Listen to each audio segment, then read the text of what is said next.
Today, let's talk about something that we might call the Gamaliel Principle. You'll see what I mean when I read you from Acts chapter 5, verses 38 and 39, where we read this. And now I say to you, keep away from these men and let them alone. For if this plan or this work is of men, it will come to nothing. But if it is of God, you cannot overthrow it, lest you even be found to fight against God. The council was furious. Peter and the rest of the apostles made a bold stand, telling these important men that they would not back down from what God told them to say and do in response. Acts chapter 5, verse 33 tells us that the men of the council were so angry that they wanted to kill these leaders of the early Christian movement. Then, one of the most respected men in the room spoke up. His name was Gamaliel, and he was so esteemed that they gave him the title Rabban, which means our teacher. Gamaliel was the grandson of the honored Rabbi Hillel, who was the founder of the strongest school of scripture interpretation in his day. The council had murder on its mind when Gamaliel raised his voice, and the respected rabbi began with a history lesson. He reminded them all of two fairly recent revolutionaries that sought to lead Israel astray, and they both came to nothing. He then made the point regarding the Christians. If this plan or this work is of men, it will come to nothing. But if it is of God, you cannot overthrow it, lest you even be found to fight against God. Ever since Gamaliel said these words, some think them wise and say that the Gamaliel Principle should guide us. I strongly disagree.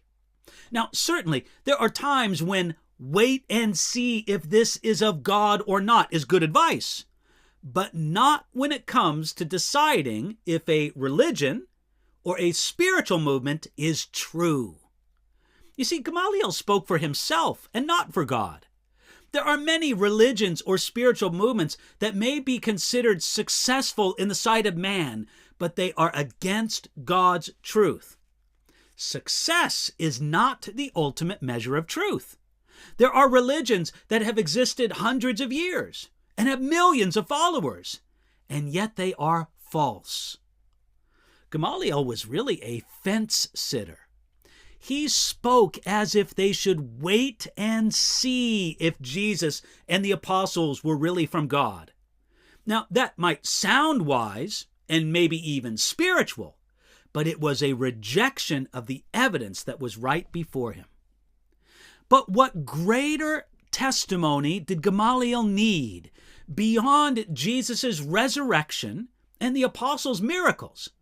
Gamaliel took a wait-and-see attitude when there was plenty of evidence that Jesus Christ was who he said he was, that Jesus rose from the dead, and that the apostles were uniquely sent by God to spread that message.